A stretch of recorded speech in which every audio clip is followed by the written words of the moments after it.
আমি ভালো আছি, সুস্থ আছি, কিচ্ছু হয়নি আমার। দেখো, আর কেঁদো না। তোমার কান্না দেখে আমার যন্ত্রণা যাও কমেছিল, তা আরো কয়েক গুণ বেড়ে যাচ্ছে। তরি অশ্রুসিক্ত চোখে তাকালো সৌহার্দ্যের দিকে। কান্নার কারণে বারবার কেঁপে উঠছে ও। সৌহার্দ্য তরির গালে আবারও হাত রাখতেই তরির ঠোঁটটা কেঁপে উঠল। উপস্থিত সবাইকে অবাক করে দিয়ে সেই ঠোঁট থেকে মিষ্টি কণ্ঠে নিঃসৃত হলো, তোমার সামান্য কষ্ট আমার আজও সহ্য হয় না। আজ যদি তোমার কিছু হতো, আমি কি নিয়ে বেঁচে থাকতাম?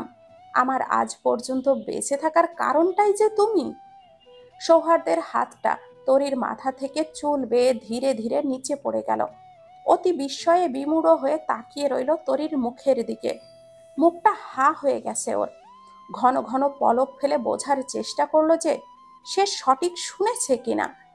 নিজেকে স্বাভাবিক করার চেষ্টা করে পাশে মুখ ফিরিয়ে সবার দিকে চোখ বুলালো। সবার অবাকতার মাত্রা যে তার থেকেও কয়েক গুণ বেশি, সেটা তাদের মুখ দেখেই বোঝা যাচ্ছে। তার মানে এটা সৌহার্দ্যের ভ্রম ছিল না, সে ঠিকই শুনেছে। সবটা বুঝে উঠতেই সৌহার্দ্য নড়ে চড়ে বসল। আসলেই তার চাঁদ কথা বলছে। সে দুই হাত তুলে তরির মুখটা নিজের আজলাই ভরে নিল। থেমে থেমে যাওয়া কণ্ঠে বলল, তুমি কি বললে? তুমি সত্যি কথা বললে? তুমি সত্যি সত্যি কথা বলেছ? হ্যাঁ, আরেকবার বলো না, আমার নিজের কানকেও বিশ্বাস হচ্ছে না। তরি সুনয়নে তাকালো। অতি আবেগে সে সৌহার্দ্যকে অতীতের মতো করে তুমি বলে সম্বোধন করে ফেলেছে। বর্তমানে তার মুখে হাসির লেশমাত্র নেই। অতি সন্তর্পণে একটা দীর্ঘশ্বাস ফেলল সে। তার গাল ছুঁয়ে থাকা সৌহার্দ্যের হাতের ওপরে নিজের হাতটা রেখে বলল, আপনি ঠিকই শুনেছেন ডক্টর সৌহার্দ্য। সৌহার্দ্য নিজের ভুরুদয় একত্রিত করে বলল, এভাবে বলছো কেন? একটু আগেই তো ঠিক ছিল। কি ঠিক ছিল? তোমার মুখের তুমি সম্বোধন এবং ভালোবাসাময় সেই স্বীকারোক্তি। তরি বিব্রত হলো। অনাকাঙ্ক্ষিত এক পরিস্থিতিতে পড়ে নিজের খেই হারিয়ে ফেলেছিল সে। কি অদ্ভুত কাণ্ড! মুখ খুলেছিল সে জেনে বুঝে, কিন্তু মুখ থেকে এমন ধরনের কথা বের হয়ে আসবে সে সত্যি ভাবতেও পারেনি। প্রহর জানতো তরি আজকে কথা বলবে, কিন্তু সবকিছু জানা সত্ত্বেও আজ তরির মুখ থেকে কথা শুনে সে সত্যি অবাক হয়েছে। তরির কথা শুনে মনে হচ্ছে না যে ও কোনো অভিনয় করছে। সবটাই সত্য, বাস্তব বলে মনে হচ্ছে তার কাছে। এই রহস্যময় মেয়েটা তার সবচেয়ে কাছের বন্ধুটাকে প্রচণ্ড ভালোবাসে, এতে এখন তার কোনো সংশয় নেই। প্রহরের সন্দেহ এখন যেন আরো ক্রমশ ধোঁয়াশায় ঘনীভূত হচ্ছে। ভাবুক ভঙ্গিতে সে বেরিয়ে গেল কেবিন থেকে। কি রে নাথ বউ, এতদিন তুই আমাদেরকে এইভাবে ঠকাইলি, নাটক করলি? তুই তো অনেক খারাপ। বলেই দাদি তরির কান ধরে টেনে বসা থেকে ধরে তুলল। তরি নিজের কানে হাত বুলিয়ে ঠোঁটটা উল্টে তাকালো, ইশারায় বোঝালো, আমার মুখ, আমার ইচ্ছে। আমার যখন কথা বলতে মন চাইবে তখন কথা বলবো, নয়তো। তরির কথা শেষ হওয়ার আগেই দাদি তেড়ে ওর কানটা চেপে ধরে বলল, আবার আবার ইশারায় কথা বলছিস? মুখ দিয়ে কথা বলবি আমার সাথে এখন থেইকা। সৌহার্দ্য ব্যস্ত গলায় বলল, আহ দাদি, ওর কানে ব্যথা পাচ্ছে তো, ওকে ওর ইচ্ছে মতো কথা বলতে দাও। তুই চুপ কর। 2 দিন আগেও বউকে দেখতে পারতি না, আর এখন দেখো দরদ কত! বলি এত ভালোবাসা আসলো কই থেকে তোদের মধ্যে? দাদির কথা শুনে সৌহার্দ্য বেশ হাসল। তরির মুখেও হাসির রেশ ফুটে উঠল। মিস্টার রাইহান ওদের খুনসুটি দেখে বলল, যাক, আমার সংসারটা এখন পরিপূর্ণ বলে মনে হচ্ছে। আমি তোকে বলেছিলাম না সৌহার্দ্য, আমি তোর জন্য সঠিক মানুষটাকেই সিলেক্ট করেছি। বাবা মায়েরা সন্তানদের খারাপ চায় না কোনো দিনও। কি বলো সুজাতা? সুজাতা সন্তুষ্টির সাথে বললেন, আমার এই সুন্দর সংসারে আর কোনো ঝড় না আসুক। কিন্তু তুই তো কথা বলতে পারতিস না তরি, এটা সবাই এটা জানে। মানে, আজকে তোর কথা শুনে মনে হচ্ছে সবাই তাহলে ভুল জানতো। তুই এতদিন এইভাবে থাকলি কেন তাহলে? আহ সুজাতা, ওকে এসবের কারণ জিজ্ঞাসা করো না তো। এই ব্যাপারটা নিয়ে ঘাটাঘাটি না করাই ভালো। চলো, এখান থেকে আমরা সবাই বেরোই। মিস্টার রাইহানের কথা শুনে কেউ আর কথা বাড়ালো না। সবাই একে একে বের হয়ে গেল। তরি ওদের পেছনে যেতে নিলেই সৌহার্দ্য ওর হাতটা টেনে ধরে বলল, আরে তুমি কোথায় যাচ্ছ? বাবা বললেন তো বের হতে এখান থেকে। তোমাকে বলেনি তো যেতে, বাকিদের বের হতে বলেছেন, যেন আমরা একটু প্রাইভেসি পাই। তরি অবাক হয়ে বলল, প্রাইভেসি? মাথায় আঘাত লেগে কি মাথাটা নষ্ট হয়ে গেছে আপনার? সৌহার্দ্য টেনে তরিকে নিজের পাশে বসিয়ে বলল, সে তো অনেক আগেই হয়েছে, সেই 1 যুগ আগে, যখন এক কিশোরের মধ্যকার প্রেমিক পুরুষ জেগে উঠেছিল এক পরীর কারণে। মানে? সৌহার্দ্য আনমনেই বলল, মানে খুবই সাধারণ, এক রাজকুমার আর এক পরীর গল্প এটা। রাজকুমার খুব ছোট ছিল, তার জীবনে একটা পরী আসে। পরীটাকে সে খুব যত্ন করত, দেখে শুনে রাখত, সব খেয়াল রাখত। ধীরে ধীরে পরীটা তার জীবনের অংশ হয়ে যায়। প্রেম ভালোবাসার মানে সে বুঝতো না, কিন্তু বয়স বাড়তে বাড়তে সে বুঝদার হয়, বুঝতে পারে যে সে ওই পরীটাকে ভালোবাসে। তারপর তারপর আর কি, ভালোবাসলেই তাকে পাওয়া সম্ভব ছিল না।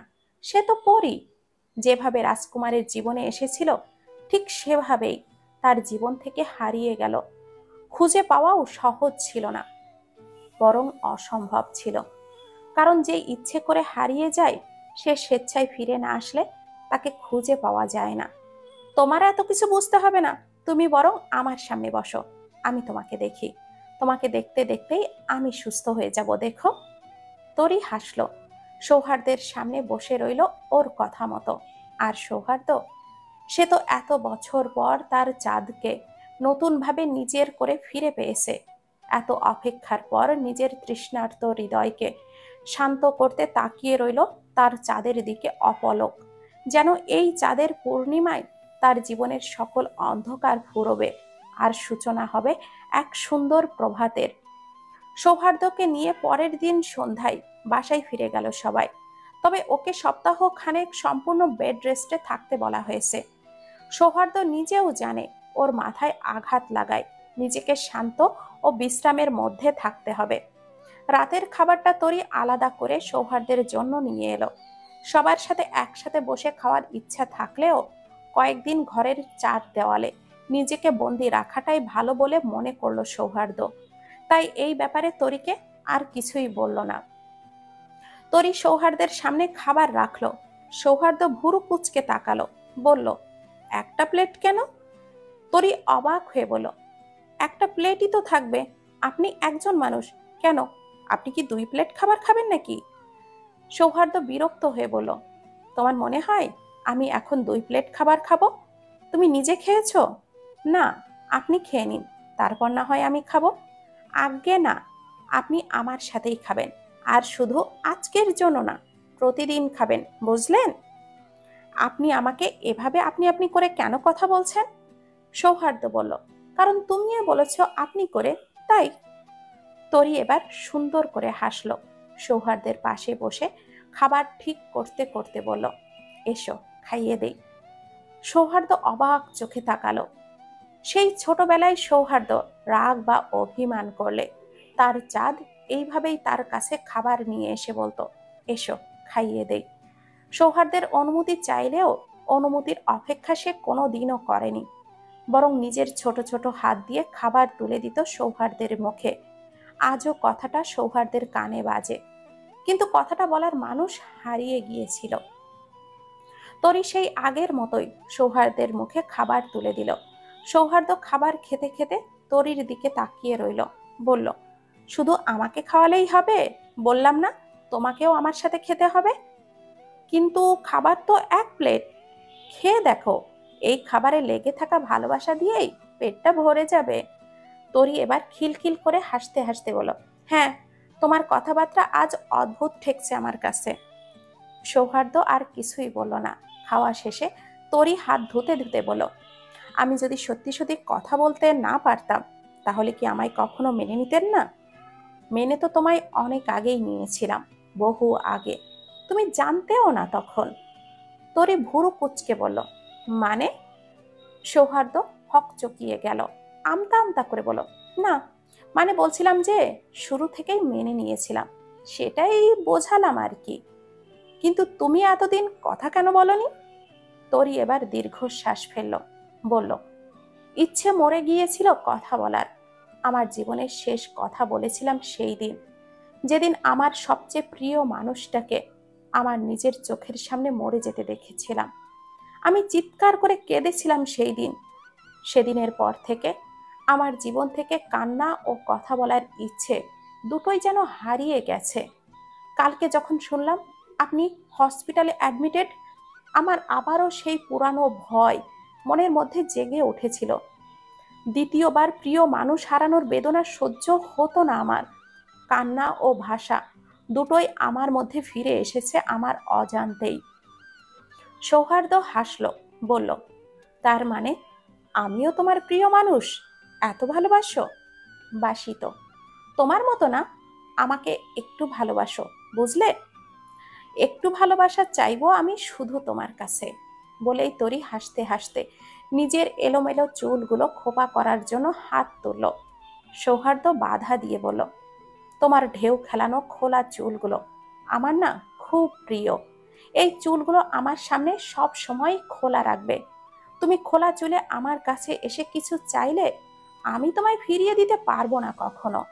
আর একটু ভালোবাসার কথা বলছো, আমার ভালোবাসায় পা ফেললে তুমি তলিয়ে যাবে, বুঝলে?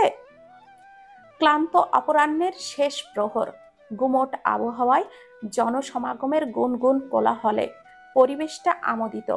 আকাশের সিঁদুর রাঙা মেঘের আনাগোনার ফাঁকে ফাঁকে উড়ে চলা পাখির ঝাঁক বারবার চোখে ঠেকছে তরির। বটতলায় বসে বসে প্রকৃতিটাকে খুব কাছ থেকে পর্যবেক্ষণ করছে সে। সৌহার্দ্য ক্লান্তি নিয়ে হঠাৎ এসে তরির পাশেই বসল। তরি টেরও পেল না। সৌহার্দ্য গালে হাত দিয়ে অতি মনোযোগী হয়ে তরির মুখের দিকে তাকালো। তার প্রসারিত ঠোঁটের প্রান্ত ভাগে লেগে থাকা হাসিটাই সৌহার্দ্যের দৃষ্টি নিবদ্ধ হয়ে রইল কেবল। হাসি মুখে আশেপাশে চোখ ঘোরাতেই সৌহার্দ্যের মুগ্ধ দৃষ্টি চোখে পড়ল তরির।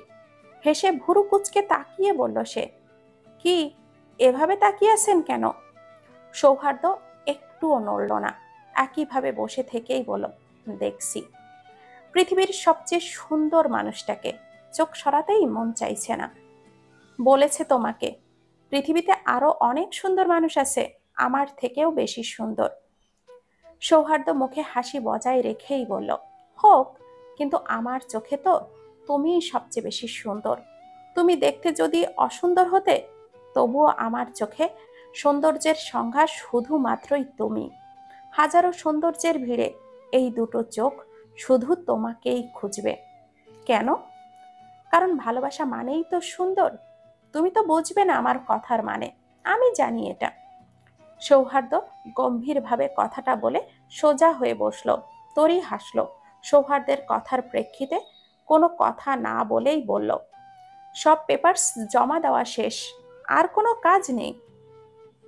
সৌহার্দ্য কপালের ঘামটা মুছতে মুছতে বলল, না, ভাইবা তো দিলেই, ভর্তির সব ঝামেলা শেষ, সাথে সাথে আমার এনার্জিও। তরি সৌহার্দ্যের দিকে পূর্ণ দৃষ্টিতে তাকালো। প্রকৃতিতে এখন হালকা হালকা শীতের আমেজ, শিরশির করে উত্তরে হাওয়া বইছে। কিন্তু এই পরিবেশ থেকেও সৌহার্দ্যের শরীর ঘেমে একাকার। শুভ্র সুন্দর মুখটা লালচে আভাই রক্তিম, কপালের ওপরের চুলগুলো লেপ্টে আছে, সাদা শার্টটাও ভিজে জবজবে হয়ে গেছে। তরি সৌহার্দ্যের কাজ ঘেঁষে বসল। ওড়নার প্রান্ত দেশে হাতের মধ্য নিয়েই সৌহার্দ্যের ঘর্মাক্ত কপাল ও গণ্ডদেশ মুছতে মুছতেই বলল, সবে মাত্র অসুস্থতা থেকে রেহাই পেলে, কি দরকার ছিল ওভাবে লাইনে দাঁড়িয়ে কাগজপত্র জমা দেওয়ার? তুমি কিন্তু চাইলেই সহজে সবটা করতে পারতে, এত কষ্ট করার কোনো মানে হয়? সৌহার্দ্য তরির মুখের দিকে তাকিয়ে রইল অপলক, চোখে মুখে মুগ্ধতা ছড়িয়ে বলল, তোমার জন্য করেছি। তরি অবাক চোখে তাকালো সৌহার্দ্যের দিকে। সৌহার্দ্য অমায়িক হাসল, বলল, তুমি সবে মাত্র বললে কেন? প্রায় 1 মাস হয়ে গেছে আমার অ্যাক্সিডেন্টের। আজ সন্ধ্যার পর থেকে আমি হসপিটালেও জয়েন করেছি। আচ্ছা, তুমি এখানে বসো, আমি একটু ঠান্ডা কিছু খেয়ে আসি, প্রচুর গরম লাগছে আমার। তরিকে কিছু বলার সুযোগ না দিয়েই সৌহার্দ্য চলে গেল। তরি কিছু না বলে আশেপাশে তাকালো। এখানে সেখানে অনেক মানুষের আনাগোনা। জাহাঙ্গীরনগরের ক্যাম্পাসে যেন প্রাণের ভরা। অদূরে পরিচিত একটা মুখটাকে দেখে তরি চোখটা ছোট ছোট করে ফেলল। ভালো মতো পরখ করে বুঝলো ওইটা মধু। মেয়েটার সাথে যোগাযোগ হয় না অনেক দিন ধরেই। ওর ফোন নাম্বারে যোগাযোগ করা যায় না। আজ দেখা হয় ভালোই হয়েছে। এত মানুষের ভিড়ে ডাকাডাকি করলে মধু শুনবে না, তাই এগিয়ে গেল মধুর দিকে। মধু উল্টো দিকে ফিরে তাকাই, তরি ওর কাছাকাছি গিয়ে ওর কাঁধে হাত রাখলো। মধু চকিত ভঙ্গিতে তরির দিকে তাকিয়ে চোখটা বড় বড় করে বলল, তুই এখানে? কেন, কখন, কিভাবে? বলতে বলতেই তরিকে জাপটে ধরলো মধু। আরে ইয়ার, কতদিন দেখি না তোকে।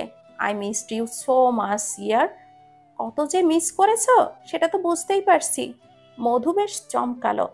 তরিকে ছেড়ে দিয়েছে, আশেপাশে তাকাতেই বলল, কেউ কি আমার কথার উত্তর দিল, নাকি আমি ভুল শুনলাম? তরি বিরক্ত হয়ে বলল, আমিই বলেছি, ভুল শোনোনি। বিস্ময়ে মধুর মুখ হাঁ হয়ে গেল। গোল গোল চোখে তাকিয়ে বলল, মানে? এটা তুই কথা, মানে কি হচ্ছে এসব? I am dream? না, ঠিকই দেখছো, আমি কথা বলেছি। এটা কিভাবে সম্ভব? তুমি তো কথা বলতে পারতে না, তাহলে আজ কিভাবে? তরি মলিন হাসলো, বলল, এমনিতেই সত্যটা আর গোপন রেখে সম্ভব হচ্ছিল না সবকিছু, তাই মুখটা খুলতেই হলো। মধু সন্দিহান চোখে তাকিয়ে বলল, তার মানে এতদিন ধরে তুমি নাটক করছিলে সবার সাথে, এভাবে সবাইকে ঠকাতে? মধুকে থামিয়ে দিয়ে তরি বলল, তুমি ভুল বুঝেছ মধু, কোনো নাটক ছিল না, জাস্ট আমার কথা বলার ইচ্ছেটাই মরে গিয়েছিল। সে অনেক কাহিনী, আমি সবকিছু শেয়ার করতে পারবো না, সেজন্য সরি। মধু তরিকে পাশ থেকে জড়িয়ে ধরে বলল, ইটস ওকে, আই আন্ডারস্ট্যান্ড। সবার কিছু প্রাইভেট কিছু বিষয় থাকে, তোর সব কিছু শেয়ার করার দরকার নেই। তবে আমার খুব ভাল লাগলো তোর মুখ থেকে কথাটা শুনে। এখন আমাকে এটা বল যে তুই এখানে করছিসটা কি? ভর্তি হতে এসেছি। তুমি কেন এসেছো? আমিও তো। তুই এখানে চান্স পেয়েছিস? ও মাই গড, কোন ডিপার্টমেন্টে? ফার্মেসি। ওয়াও, ডাক্তারি রিলেটেড বিষয়। আমি তো একটা পরীক্ষায় দিয়েছিলাম, ল অ্যান্ড জাস্টিস ডিপার্টমেন্টে চান্স পেয়েছে। তোরই খুশি হলো, বলল, ভালো সাবজেক্ট তো। ভালোই হয়েছে, আমরা সেম ক্যাম্পাসে। হুম, এখন থেকে সারাক্ষণ আমার সাথে থাকবি, বুঝলি? আচ্ছা, আমার টিউশনি আছে, তুই যাবি? চল আমার সাথে। তোরই মুখটা ছোট করে বলো, না, আমি একা আসিনি। ও, তোর বর এসেছে বুঝি? আচ্ছা, তাহলে আমি যাই রে। মধু ওর স্কুটারে উঠে ঝড়ের গতিতে স্থান ত্যাগ করলো। তার 5 মিনিটের মধ্যেই সৌহার্দ্য তরির কাছাকাছি এসে বলল, তুমি এখানে কি করছো? কতক্ষণ ধরে খুঁজেছি তোমায়। ওই তো এক ফ্রেন্ডের সাথে দেখা হলো, তাই দেখা করতে এলাম। ও আচ্ছা, চলো তাহলে যাওয়া যাক। বাড়ির গেটের সামনে গাড়ি থামালো সৌহার্দ্য। তরির দিকে তাকিয়ে বলল, পৌঁছে গিয়েছি। ভেতর থেকে আমার অ্যাপ্রন আর স্টেথোস্কোপটা এনে দাও। তরি অবাক হয়ে বলল, তুমি ভেতরে আসবে না? না, ডিউটি শেষে একবারেই আসবো। তরি মুখ কালো করে গাড়ি থেকে বেরিয়ে গেল। ভেতর থেকে সৌহার্দ্যের প্রয়োজনীয় জিনিসপত্র এনে দিতেই সৌহার্দ্য হাসি মুখে সেগুলো হাতে নিল। তারপর বলল, একটু হাসো, এভাবে মুখটা অন্ধকার করে রেখেছো কেন? তাড়াতাড়ি এসো, তাহলেই আমার হাসি মুখ দেখতে পাবে। বলেই তরি সাথে সাথে বাড়ির ভেতরে চলে গেল। সৌহার্দ্য হাসলো, মনে মনে বলল, এখন পালিয়ে গেলে কালকে থেকে পালাতে দেব না আর। তরি ঘরের ভেতরে ঢুকলো। ফ্রেশ হয়ে চুল আঁচড়াতে আঁচড়াতে টেবিলের কাছাকাছি যেতেই সৌহার্দ্যের ডায়েরিটা চোখে পড়ল। বইয়ের ওপরেই রাখা আছে ডায়েরিটা। তরি বুঝতে পারল সৌহার্দ্য সম্প্রতি ডায়েরিতে কিছু লিখেছে, তাই ডায়েরিটা হাতে নিল। সৌহার্দ্য জানতে পেরেছে যে তরিই ওর চাঁদ, এটা তরি নিজেও জানে। কিন্তু ওর প্রশ্ন হলো, সৌহার্দ্য ঠিক কতটুকু জেনেছে ওর ব্যাপারে। সেটা জানার জন্যই তরি ডায়েরিটা খুলল। নতুন কোনো লেখা চোখে পড়ল না, কিন্তু কয়েকটা ফাঁকা পৃষ্ঠা উল্টাতেই 2 দিন আগের তারিখটা চোখে পড়ল তরির। সাথে সৌহার্দ্যের গোটা গোটা অক্ষরে লেখা, আমার চাঁদ এখন থেকে শুধুই আমার, একান্তই আমার নিজের। আমি জানি না কেন আমার চাঁদের মনে এত কষ্ট, কিন্তু আমার চাঁদকে আর কষ্ট পেতে দেব না আমি। তরি এবার স্বস্তির নিঃশ্বাস ফেল। যাক, সৌহার্দ্য তাহলে কিছুই জানে না। প্রায় 1 মাস পর দেশে ফিরল প্রহর। রিয়াদ ওকে রিসিভ করতে এসেছে। এয়ারপোর্ট থেকে বেরিয়ে গাড়িতে উঠতেই রিয়াদ বলল, কেমন আছে আপনার বোন এখন স্যার? প্রহর বিরক্ত হয়ে বলল, ও বেশ ভালোই আছে, শুধু শুধু জেদ ধরে আমাকে নিয়ে গেল ওর কাছে। একদমই সুস্থ আছে ও, আমাকে নাকি দেখতে ইচ্ছে করছিল ওর, তাই মিথ্যা বলে কানাডা নিয়ে গেল। ভাবা যায়? হ্যাঁ, আপনিও তো 1 মাস থেকেই এলেন। অর্থী আমার একমাত্র বোন, ও ছাড়া আপাতত এই দুনিয়ায় আমার আর কেউ নেই। ওর জন্য সব করতে পারি আমি, শুধু সমস্যা একটাই, আজাদ চাচার বাড়ি থেকে আনা কাগজগুলো দেখার সুযোগ পেলাম না এখনো। একটু তাড়াতাড়ি বাসায় চলো তো। প্রহর বাড়িতে ঢুকেই ওর আলমারি থেকে কাগজের ব্যাগটা বের করলো। সেদিন তরির কথা বলার পর প্রহর আর এই ব্যাগ ছোঁয়ার সুযোগও পায়নি। অর্থী হসপিটালে অ্যাডমিটেড শুনেই মাথা গুলিয়ে গিয়েছিল ওর, কিন্তু এখন আর দেরি করা যাবে না। কিন্তু ততক্ষণে দেরি হয়েই গিয়েছে। প্রহর কাগজগুলো হাতে নিয়ে সেগুলোতে কোনো লেখা পেল না, সব কাগজই সাদা। প্রহর তন্ন তন্ন করে কাগজগুলো বের করলো, কিন্তু কোনো কাগজেই কোনো লেখা পেল না। প্রহর হতবম্ব হয়ে নিজেই নিজেকে বলল, আচ্ছা, ব্যাগটা কি বদলে দেওয়া হয়েছে? আসল সত্যিটা জানার আর কোনো উপায় অবশিষ্ট রইল না তাহলে? কিভাবে উদ্ঘাটন হবে তাহলে তরির মধ্যকার রহস্যগুলো? গোধূলির হলুদ আভা আকাশ থেকে মুছে যাবে আর কিছুক্ষণের মধ্যেই। উত্তরে হাওয়ায় শীতলতার প্রখরতা ক্রমশ বাড়ছে। তরির গায়ের চাদরটা ভালো মতো গায়ে মুড়িয়ে নিল। হাত দুটো তালুর বারংবার ঘষতে লাগলো উষ্ণতার অভাবে।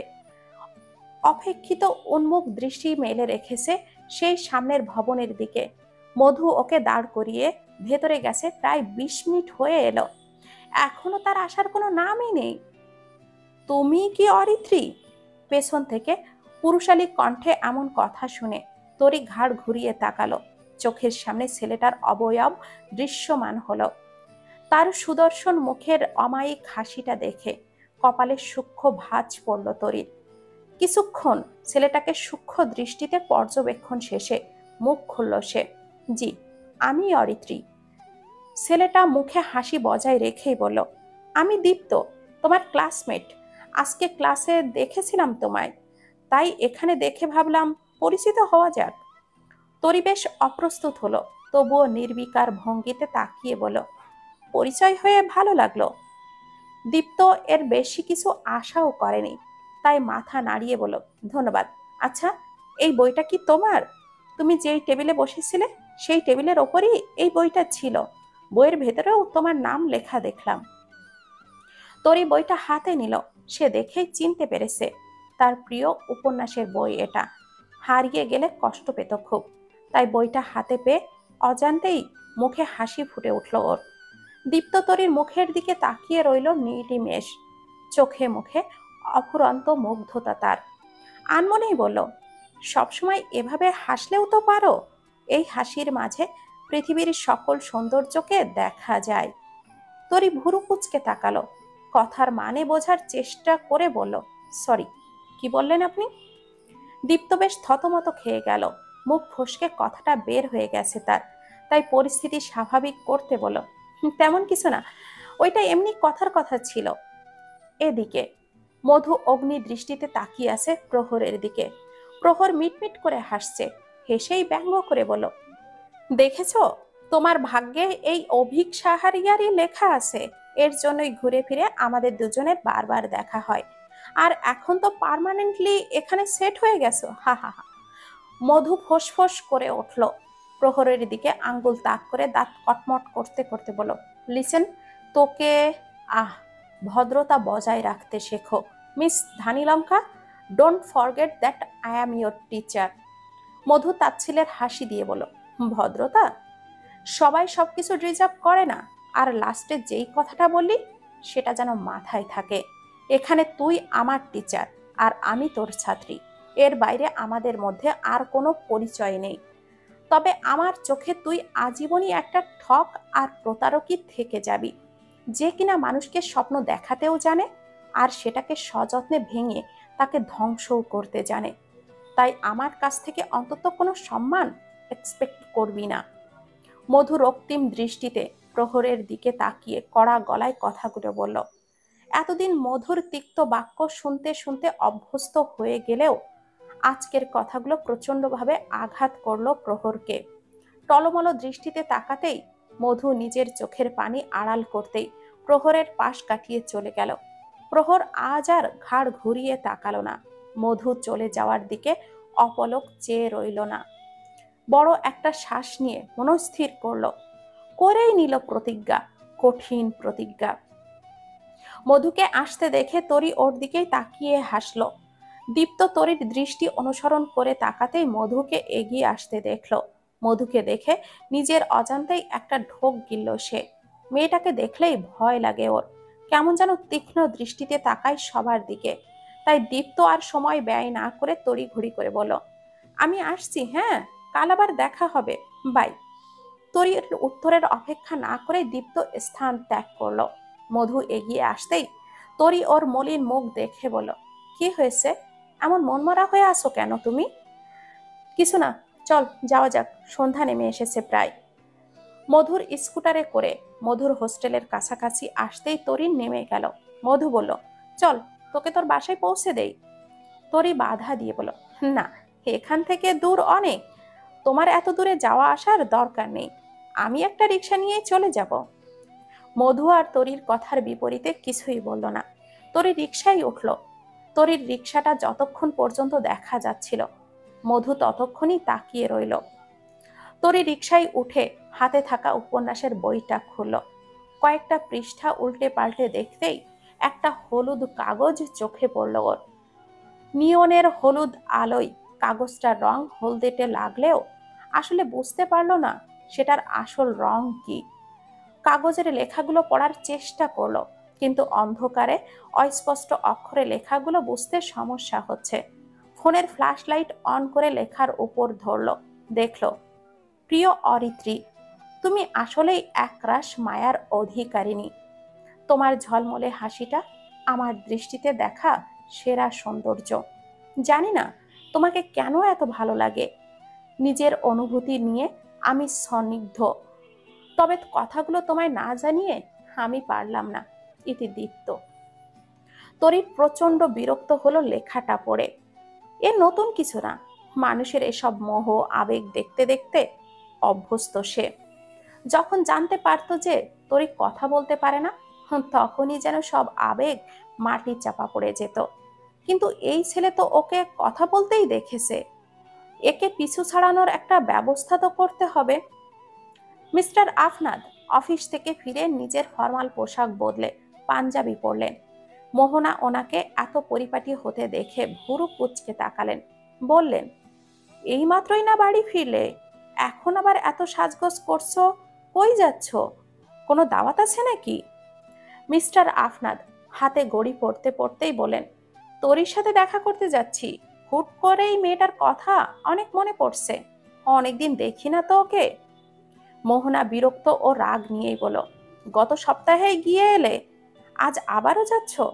মেয়েটা মুখ খুলে কথা বলার পর থেকেই ওর প্রতি তোমার দরদ একেবারে উতলে পড়ছে দেখানো, হ্যাঁ? কেন ওকে এত মাথায় তুলছো তুমি? পরের বাড়ি পাঠিয়ে এত কষ্টে ওকে ঘাট থেকে নামালাম, মেয়েটা একটা অপয়া, ওর মুখ দেখতে ইচ্ছে করে না আমার। সবগুলো কথা শুনেও মিস্টার আফনাদ ভেতরের রাগটা বাহিরে প্রকাশ করলেন না। এর জন্যই তরিকে তিনি এই সমাজে আজও টিকিয়ে রাখতে পেরেছেন। এবারেও তার ব্যতিক্রম ঘটল না। আজ মোহনার ব্যাপারটার একটা বিহিত করবেন তিনি। এজন্য শান্ত গলায় বলেন, তরির প্রতি এত ক্ষোভ কেন তোমার? মোহনা চোখের পানি জমে এলো। তিনি রাগী কণ্ঠে বললেন, কারণ ও তোমার প্রথম বউয়ের মেয়ে। ওকে দেখলেই আমার মনে পড়ে যে তোমার জীবনের প্রথম নারী আমি নই। কোনো মেয়েই পারে না তার স্বামীর ভালোবাসার ভাগ অন্য কাউকে দিতে। আমি অনেক চেষ্টা করেছি ওই মেয়েটাকে স্বাভাবিকভাবে নিতে, কিন্তু আমার সহ্য হয় না। মনের ভেতরের কষ্টগুলো রাগ হয়ে বের হয় তখন। যদি বলি তোরই আমার নিজের মেয়ে না, আমার কোনো প্রথম স্ত্রী নেই, আমার একমাত্র স্ত্রী সবসময় তুমিই ছিলে, তাহলে? মোহনা অবাক চোখে তাকালেন, চোখের পানি মুছে বললেন, মানে? মানেটা জানার জন্য তোমাকে অনেক কাহিনী শুনতে হবে। শোনো তাহলে। মিস্টার আফনাদ কিভাবে তরিকে এই ভয়াবহ রাতে বাঁচিয়ে এনেছিলেন সবটাই বললেন। সবটা শুনে মোহনা নির্বাক হয়ে রইল। অস্পষ্ট স্বরে বলল, এই মা হারা নিঃস্ব অসহায় মেয়েটাকে আমি এত কষ্ট দিয়েছি, ওর উপরে এত অন্যায় অত্যাচার করেছি আমি? তুমি আমাকে আগে কেন বলনি এসব? কেন বলনি? আমি এমন জঘন্য কাজ কিভাবে করলাম? আমার নিজেকে ক্ষমা করব আমি কিভাবে? মিস্টার আফনাদ এবার হাসলেন, বললেন, আমি জানতাম তোমার আক্রোশের কারণ কি, কিন্তু আমারও কিছু করার উপায় ছিল না। আমি সত্যটা কখনো প্রকাশ করতে চাইনি, তবুও সবটা প্রকাশ করতেই হলো। আমি চাই না তোরই এটা জানুক যে তুমি সবকিছু জেনে গেছো। মেয়েটা কষ্ট পাবে তাহলে। মোহনা চোখের পানি মুছে বললেন, ঠিক আছে, বলবো না, কিন্তু ওর সাথে আজকে আমি দেখা করতে যাব। মিস্টার আফনাদ সন্তুষ্টির সাথে বললেন, চলো, তবে এটা জেনে রেখো, যে বাড়িতে যাচ্ছ সেটাই তরির আসল বাড়ি। তরি ওই বাড়ির চাঁদ, রাইহানের ভাই আরমানের ছোট মেয়েও, অরিত্রি শেহরিশ, সৌহার্দের প্রাক্তন প্রেমিকা, অরুণীর ছোট বোন।